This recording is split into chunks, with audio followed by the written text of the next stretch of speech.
if I were to tell you that God doesn't exist, if it was supposed to be proven completely, uh, even then, none of you would go out on the streets murdering and thieving and doing horrible stuff.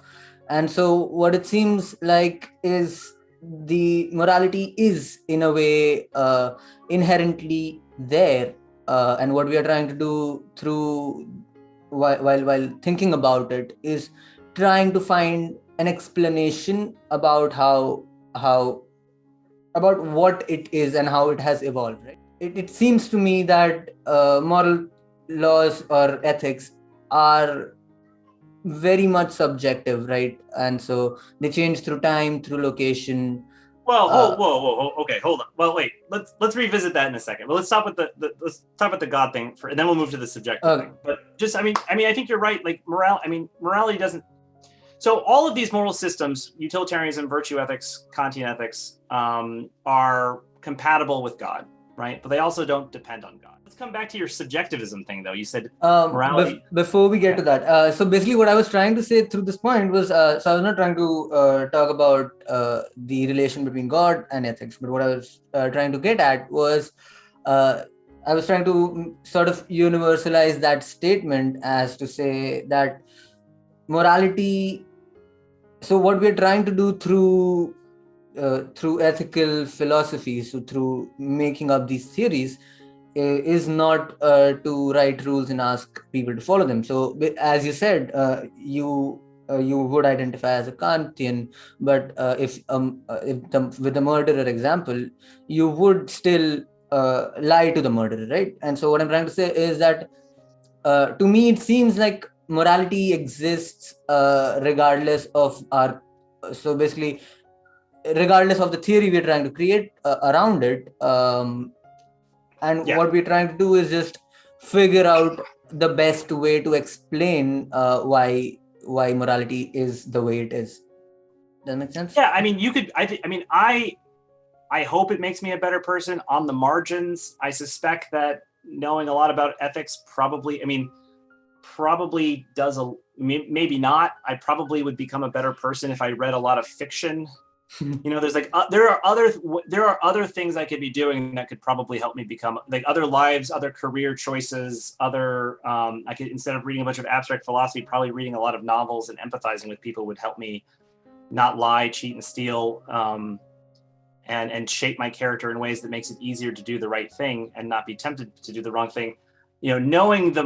Knowing the moral theory doesn't necessarily make you, I mean, maybe any more than, maybe a little bit, but like only in the sense that knowing a lot of Newtonian geometry helps you play pool, right? Like if you want to become an expert pool player and you have the summer, what are you going to do? Are you going to enroll at the community college for the geometry and mathematics of pool? Or are you going to go hang out at a pool hall and play pool all summer? If you want to be a good pool player, you should go. I mean, yes, all that theoretical stuff might help, a little bit, and you'll definitely understand how everything works. But actually, to be good at pool, you probably just need to go play it. And so I suspect that I suspect there are probably some people who got into ethics just as a completely, I'm just kind of curious what the right rules are. I don't really care if it helps me or not be a better person. There's probably some really miserable. But in my case, I feel like even though I think that we've made a lot of progress, it's very obvious to me that, all the theories say rape is wrong, lying to people for your own self-benefit's wrong, stealing for no reason. I'm a little torn on the lying to the not. There are plenty of cases where it's a little less clear to me that we've got, that the ethical theories have got the right answer. But there's a lot of simple cases where it seems like it's got the right answer. And there's maybe ways in which it's helped me. I think I lie less. I think I'm much more honest to people. I used to be my gut instincts are very utilitarian, and I was a utilitarian when I was younger. And, if I was making you food and I knew you were a huge germaphobe and I dropped some food on the floor and then I washed it off, even if let's say that I knew that it was totally fine now, health-wise, but you would still refuse to take it. when I was younger, I would have totally given it to you. I'd be like, well, whatever. He doesn't, what he doesn't know won't hurt him, right? And now that I've been convinced by Kant's arguments that Kantian ethics is right, I know that that's not respecting his choices and his will. And if I respect his will, just like I respect my will, I need to, even though he won't know, I know what his choices are. And so he would not want this for himself, even if I disagree with the choice, right? Kantianism, don't override other people's choices. It's not about making good choices. It's about respecting whatever your choices are. So, so it has changed my life a little bit, but I don't know. I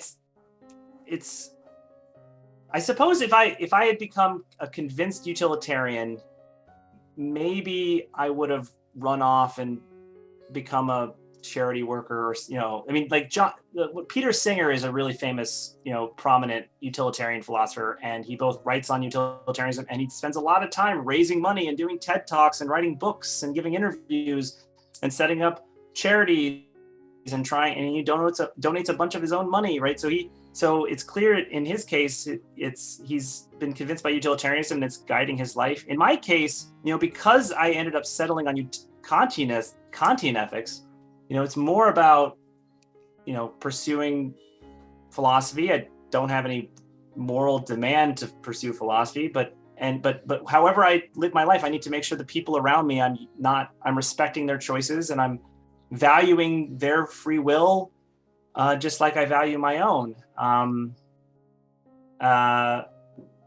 don't know. I mean, Nazis at the door, I feel like the Kantian ethics has not seeped enough into my gut to override the feeling that I shouldn't. And I don't know. See, here's the thing. I feel like if the theory says you should lie to the Nazi at the door, I should just say, well, I guess I have to lie to the Nazi at the door. But my gut is like, I don't know.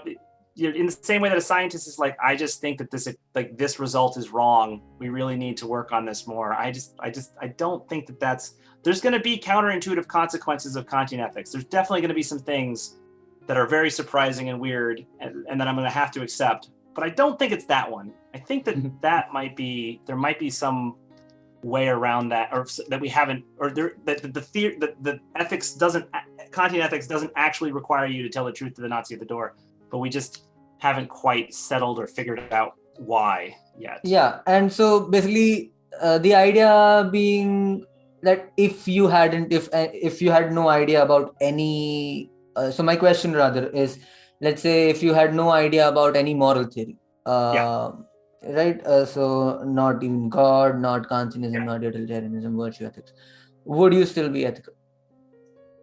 Would you still be moral? So good. So let's imagine.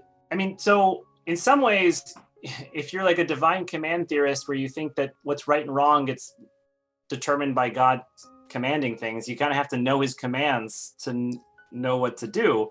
But maybe he gives you like a little voice in your head to tell you things. No, but what I'm trying to say is, theoretically, let's imagine none of that. Not even a divine command, right. But for Kantian ethics and utilitarian, so utilitarianism, you felt suffering, you felt pleasure. It's not like seeing the color red. It's not like a high-pitched noise. It's not like chairs or table. Like you're like, whoa, that's different. That is a different type of thing in the world. That's good. That's good that I have that. It's bad that I have suffering. And it's just the utilitarian sort of just depends on this recognition that, it's good for you to have happiness because happiness is this great good thing. And so you should be able to reason your way to utilitarianism from somebody who doesn't have who's never experienced happiness or suffering. I suspect would not be able to be convinced to realize utilitarianism is true, right? Or be convinced by the utilitarian, right? So it's this sort of like, you can't tell a blind person what red looks like. You can't tell, if utilitarianism is right and it's satisfied its pleasure and suffering that ethics arises out of, you can kind of piece it together as soon as you start, if you're smart and you have these experiences and you start to be like, well, why do we not, like, yeah, people tell me not to tell a lie, or like, why is, like, what is it that's good? What's this? Like what I want for myself is this pleasure stuff. That's really great. And I really hate. So it's like something about the experience that you pick up on from having it. For the virtue ethicist, I mean, I don't know. The virtue, I'll leave that aside. Virtue ethicist, I guess it's just like living human. I don't know how you're supposed to figure that one out, but I'm not a virtue. I mean, sometimes I'm a little curt with explaining virtue ethics because I feel like it's really difficult to figure out what they would say about things. But for the Kantian, you know, it's noticing a logical consistency, right? It's just saying, well, it's the golden rule in some sense, right? The golden rule, which plenty of religions, plenty of cultures have all come up with independently, which is like, hey, it's unfair. Like, why are you treating me according to a double standard? And that's very similar to this, you know, I'm cutting in line because because I want something quicker, but it's not a good reason for you. I'm taking advantage of you, which sort of combines with the not using people and respecting their wills, like holding yourself to the same policies that anybody could operate according to is very aligned with this idea of respecting other people's free choices for themselves.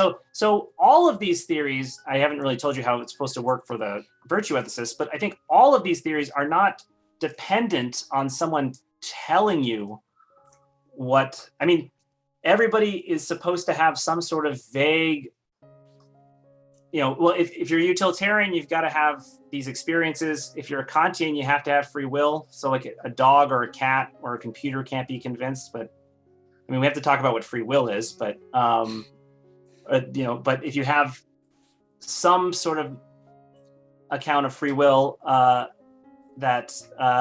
you know, what I would say is something, you have second order awareness, you're aware of your lower order desires and you're removed from them and you can govern yourself according to long-term plans and resist temptation. That's what I'll call free will. If you have that, you're logically committed to valuing other people's choices just like your own, that other people their choices are just as valid as your own. When you value your own choices, that should be something that you should be able to pick up on at some level, as long as you have a sense of logical consistency, which people do, which then gives them, you know, something like the golden rule is wrong, right? The golden rule, at least some formulations of it, like treat other people only in the way that you want to be treated. I mean, it's framed in terms of wants. What if you're depressed and you're suicidal? I can go kill people, right? It's not about wants for the Kantian. It's about, you know, choices. It's about your will. Like your wants are just things that happen to you. That's the temptation stuff. It's your choices about what you're going to do, and respecting your choices and other people's choices as opposed to having to do with want. But I mean, like it gets at this idea of fairness, right? And that's something that you're supposed to be able to pick up on without needing a moral, like the basics of it are supposed to. And we all sort of pick up on like lying to people just for my own self-benefit seems wrong. Is it wrong because it causes suffering? Is it wrong for some, whatever the virtue ethical reason, because I'm picking up on the value of honesty, or is it wrong because it's not respecting their choices in the way that I value my own choices and I'm being logically inconsistent? Those are our three guesses, but when people just naturally think that it's wrong to lie to people for their own just to get some money, not everybody has that, you know, they're sociopaths, I guess, but or people with really terrible upbringings, but I mean, there's plenty of people who are illogical, right? They have all sorts of, they think the earth is flat, right? You have all sorts of inconsistent beliefs and people who are terrible at reasoning. So yeah, not everybody's going to be able to put this together, but by and large, if you're, you know, a normal person, you don't think the earth is flat, and you also think that lying to people is wrong. Now, lying to people purely for self-benefit is wrong. Now, technically, exactly how the prohibition against lying works, that's going to depend on these three theories. Exactly why it's wrong, that's going to depend on which of these three theories is true. But you should have access to that. Yeah, and so basically, what I'm trying to get at here is the existence of a moral theory does not define morality. And what I think morality comes is how I think morality comes is, and as I said, it is a very naive thought. I have given it less than a week of a thought. And so this is what my initial thought goes to, that there was a time through the evolution of human beings where people used to kill each other, right? Where we were savages. We used to live in caves and stuff like that. And so over a period of time, we got civilized, we started living in societies. Even right now, in the Western world, for example, uh, eating meat is a very common thing, whereas to some people that is morally wrong, right? And so that is what I was trying to get at by when I said that morality may be subjective. And I get that you might say that there might be a right answer, but each one of us is, so no one is perfect, and so we are not subscribing to the right theory, whichever side you are on. You might argue that for either side. And so what I'm trying to say here is, I'm not commenting on which moral theory is true or false, because I have not the knowledge to do that. But what I'm trying to say here is that if there were to be no moral theory, that would not affect the existence of morality. If there was no ethics, if there was no ethical, if there was no philosophers, if there were no ethical writers, if there was no ethics courses in universities, absolutely, right? Yeah. Murder was wrong long before. I mean, slavery was wrong long before people realized slavery was wrong. Exactly. Right? And so, we've made a lot of moral progress, I think.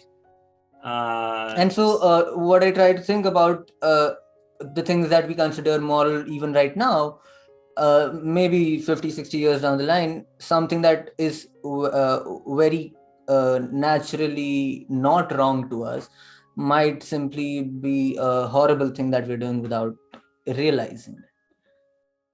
Yeah, I'm trying to think. So, I mean, I think eating meat is probably going to be one of them. Maybe animal testing and stuff like that, but then that is also being... I would say, it's not clear to me that, I mean, it's difficult because it's also similar to the Nazi at the door case, is that Kantians in particular have trouble giving animals any rights under the theory, because they don't have, like I said that the logical commitment is that I value my ability to distance myself from my impulses of the moment and choose my own way about becoming a firefighter. And I contrasted that with a dog or a rat, well, then I'm not committed to respecting their choices. And also, it's not, the Kantian's about choices, not about happiness and suffering, right? The reason I can't cause you suffering is because I would be disrespecting your will, right? When you don't want, I mean, if you're a sadist and you're like, yes, please whip me, then it would be respecting your will. So animals don't have wills, so it seems like they just totally fall outside the sphere of the moral sphere for the Kantian. Now, there's a lot of Kantians who do this and that, and to try bringing them in the same way that Kantians try to deal with the Nazis. I don't know. I'm a vegetarian myself. I'm trying to be vegan. I've got a personal goal of being vegan. What is this, the 8th? I've got maybe 6 more months before my cutoff is, before I'm definitely going to be full vegan here. I don't know, in the same way that I feel like I would lie to the murderer, the Nazi at the door, but I don't see the Kantian I don't understand the Kantian justification for it. I'm a little less sure of the Kantian, whether Kantian ethics is going to say that it's wrong to kill and eat animals. But I suspect that it is wrong. But again, that's a gut guess. Either way, I suspect that society is definitely going to go that way. We're going to have artificial meat pretty soon. It's going to be cheaper to produce for McDonald's than real meat, and everybody's going to be like, ooh, lab-grown meat. And then as soon as the burger's half the price of the normal one, they're just going to buy the lab-grown one, and they can genetically engineer it so it's less calories and tastes better and all that other stuff, and it's going to become so it's going to, like, capitalism, right? It's going to, like, the economic advantages of lab-grown meat is going to push that to become just basically push out real meat to being this, like, rare luxury that you get, occasionally. And then once that happens, it's going to be very easy for people to be really upset about people killing and eating animals. Like, everybody right now is like, I really love eating. I really love eating cheese. That's why it's so hard for me to become vegan. Other people really love eating hamburgers. That's why it's really hard for them to think that it's wrong to be killing and eating these animals. But once nobody's eating meat from killed animals, it's going to be really easy for everybody to say, yeah, that's a terrible, horrible thing. Let's go pull down the statues of everybody who wasn't a vegetarian or a vegan. So I think that that's probably on the schedule by in the next 30, 40 years. Eating meat is going to become a huge, veganism is going to become super easy because we're going to have lab grown meat. And if you're eating killed animals, people are going to treat that as like a terrible moral wrong. I'm not entirely sure if the moral theory, like that Kantianism endorses that, but I think that that's definitely the way society is going to go once we get lab grown meat. Maybe another thing is stuff about, third world, I worry about where my cell phone is made. I don't know. I wouldn't even know how to buy a cell phone that wasn't manufactured in China. I guess a used one.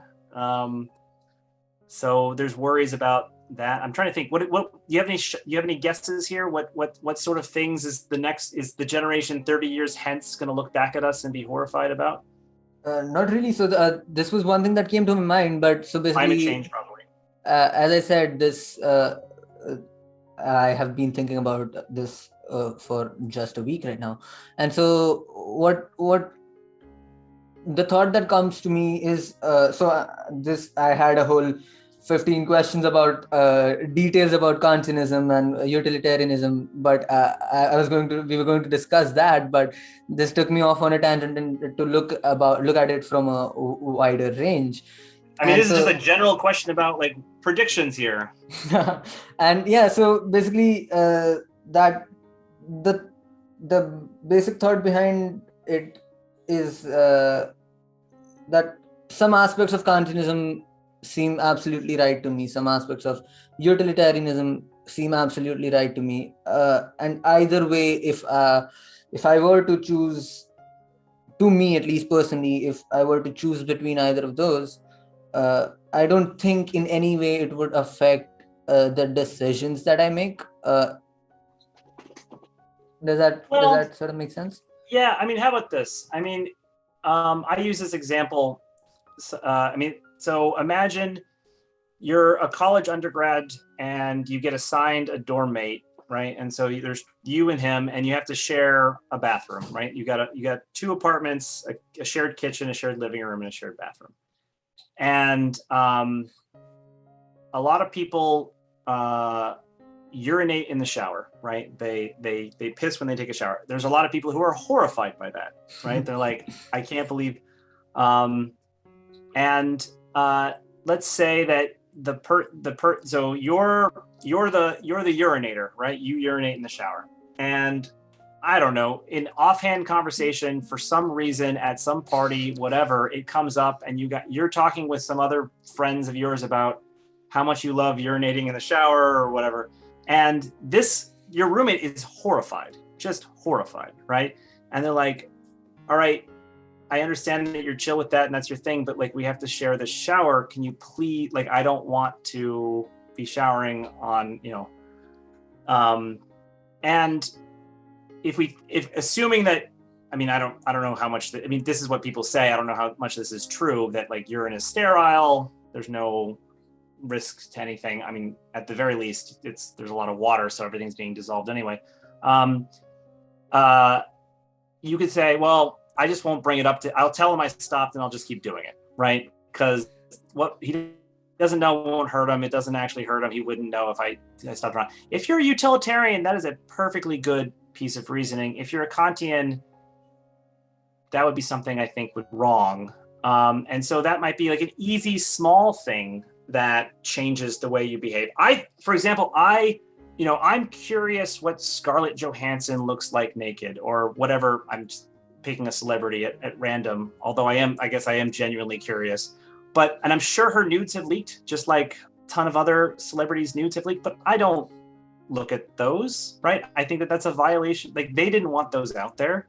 That's another thing that, you know, if you're I'm just giving examples of things that, you know, a Kantian might see as wrong that might change your behavior. I mean, you're already not presumably lying to people to steal their money. You're not murdering people for your, you're not, so like, I'm assuming that like you're getting like and all these theories, I mean, utilitarianism, Kantianism, they're going to agree on those matters. So I'm trying to think of cases where they disagree. I mean, they disagree. So do I have to respect people's choices if they're not going to find out about it and they're not going to feel any suffering? The Kantian says yes. The utilitarian says no.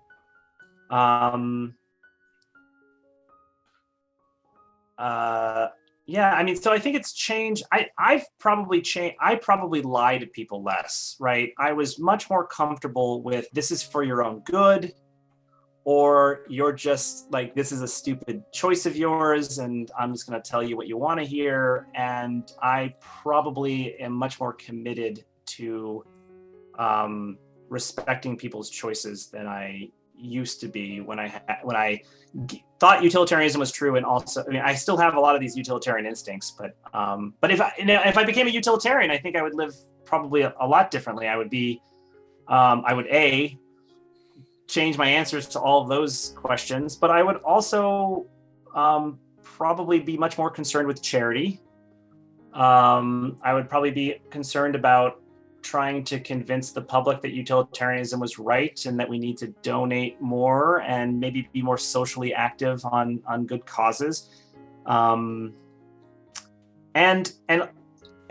maybe not for ordinary people, but a lot of this stuff comes up in like deciding on how to distribute medical resources or how to distribute organs, right? So if you've got a scarce medical resource, say you've got a dialysis machine. When dialysis machines first came out, they were in very limited supply, choices about who got them, right? You could be very utilitarian about it and say, well, the youngest and the youngest have the longest to live left, so we can maximize the amount of years they've got left. And on top of that, like the healthiest, the ones who are like not like amputees or sickly, let's give it to them, because the sickly aren't going to add as much happiness to the universe as, oh, you're depressed? Well, we're going to take away your dialysis machine and give it to this non-depressed person, right? So you might make medical distribution questions different if you're utilitarian than if you're a Kantian. Whereas a Kantian is going to say, you know, everybody, it's going to be more like flip a coin. It's got to be we're going to do a lottery, right? It doesn't matter if you've got a long life or a short life,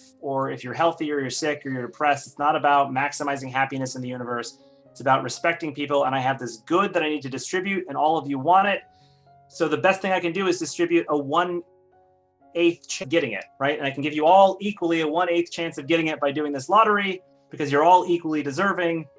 And none of your traits make you less or more deserving than the other. I mean, again, it's going to affect medical distribution, which incidentally, the National Institute of Health is down the road here in Bethesda, and they have, you know, they have a philosophy department, a bioethics department. And you're like, it's kind of funny. You're walking through the hospital and you make a left at pediatric or right at pediatrics. And then to your left, there's a philosophy department all of a sudden.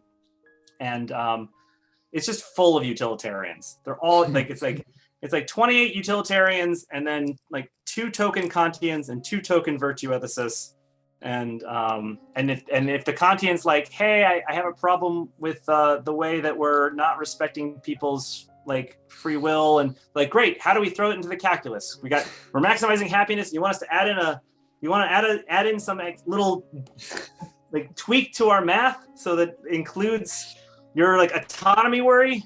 Our department chair, Sam Kerstein, the philosophy department chair here at the University of Maryland, right before he was chair here, he had a 6-month stint at the NIH, and he's a Kantian, so he was the token Kantian over there, trying to argue for a free, you know, the non-utilitarian perspective for a little bit over there. Right, and so yeah, that is a great point which I had not thought about. So up until now, I was thinking about ethics and moral theories being a personal theory, but yeah, as you rightly pointed out, there are uh, big decisions and institutional decisions that need to be made on these theories. I'm so sorry we couldn't get into more details about each one of those theories and Kantianism in specific. Maybe Well, pick one. Pick one. Pick your favorite. You said you had 15. Got one? I'll answer super quickly. Not really.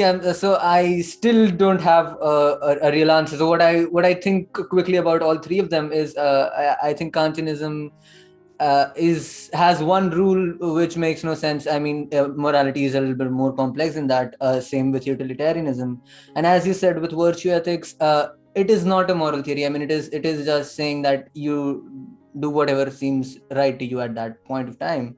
And so, what I personally think is morality. So, at least personally to me, I am happy with the moral theory that I have, and I'm sure it'll evolve over the period of time. And I don't see any of these theories explaining it completely as of yet.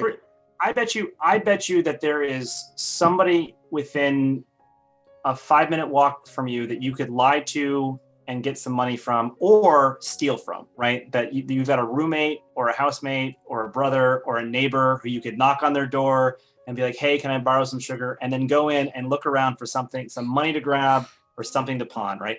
Why are you not doing that right now? Like at every moment you are making a choice not to do, like there are plenty of opportunities to commit immorality all around you. Why are you not? Exactly. So I don't feel the instinct to, and so maybe it's just because I have not thought about it more sophisticatedly. But to me, I feel I just don't feel like doing it. I mean, sure, okay. Yeah, and so I'm not saying that if you feel like doing it, you are allowed to do it. But so then there are people who do it, right? And who feel like doing it and do it. And so what I sort of think of it is as I'm forgetting the word. Basically,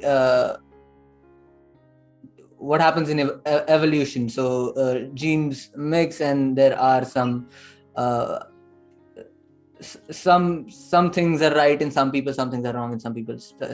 I forget the exact term for that, but yeah. How about this? I'm going to put you in a scenario where you do feel like, so you forgot your lunch, or you don't have, like, for some reason you're at work or on campus and you are starving and you don't have any access to food, and your coworker, there is someone in your office who has a lunch in the fridge, right?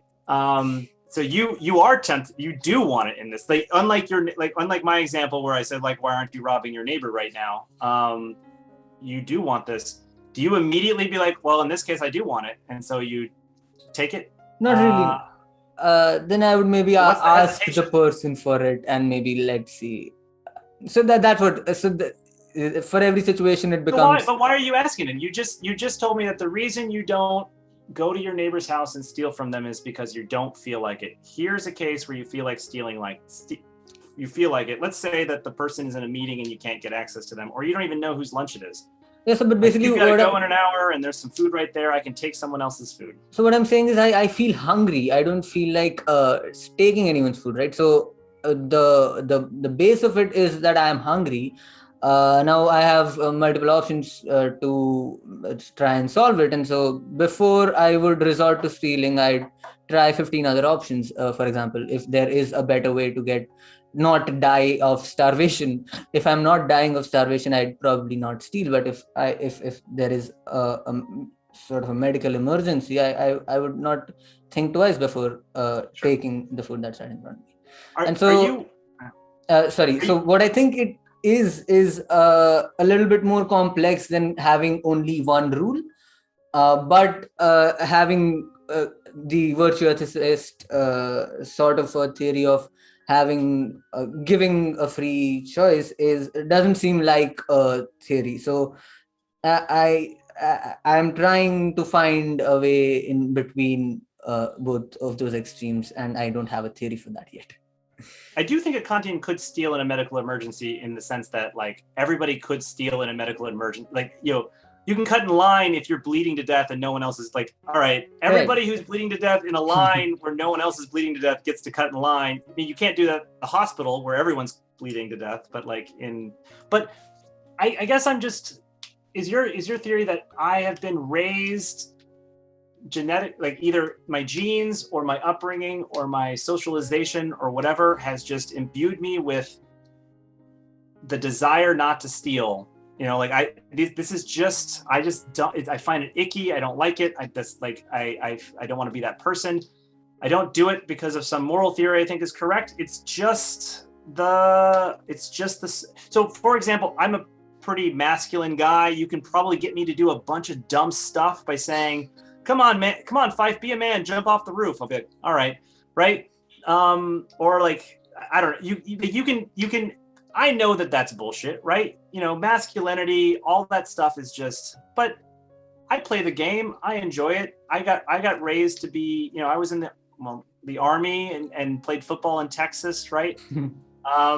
So you can appeal to all sorts of total social constructs, total things that are like not real, and convince me to do things just because I was raised watching certain TV shows and in a certain culture. So I think your claim here is that you've got this natural, you feel like you're not having to confront moral issues because you've got this natural, habituated, enculturated, you know, desire set. Maybe something like that. And so, for example, if you were to go to a murderer and explain utilitarianism or Kantianism to them completely and ask them not to murder because of this theory, I don't think that would be enough to stop them from murdering, right?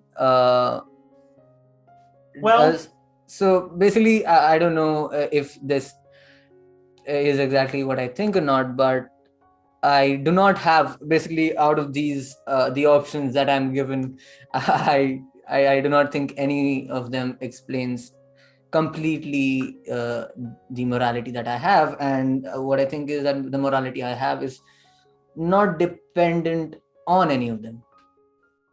Does that make sense? So when you said if I become a utilitarian, I would do something else. What I think is, you becoming a utilitarian is not sort of maybe possible. You have certain moral theory, certain ideas about morality, and you hear a theory and you say that this is the one that suits my basic ideology. I think you're right that theoretical morality probably is not the best way to get people to be better people, and it probably has very little effect. Like learning these ethical theories probably has not that much of effect on, I mean, it helps us with bioethical decisions. I think it does help me with some things in my life, I guess, but yeah, I don't know how much it can change your deeply ingrained character traits and upbringing. I'd be curious though, in a case where, I can't think of a case, but a case where you seem to say, well, I don't want to, like, the moral theories tell me not to steal for my own benefit, and I don't want to do that anyway, so I don't have to worry about morality. I'm just curious if, I'm wondering what would you do if you had a case where all the moral theories are like, no, right? Kantians is telling you, like, that's violating people's free choice, it's unfair, you're treating yourself as an exception. The utilitarian saying you're causing more suffering in the world. The virtue ethicist is saying that is a violation of what a good human being would do. And yet it's something that's totally, like, you're totally fine with it from your upbringing. Would you second guess yourself there, right? I mean... Right, so don't people do that though? So if you were to consider immoral people, what we consider immoral,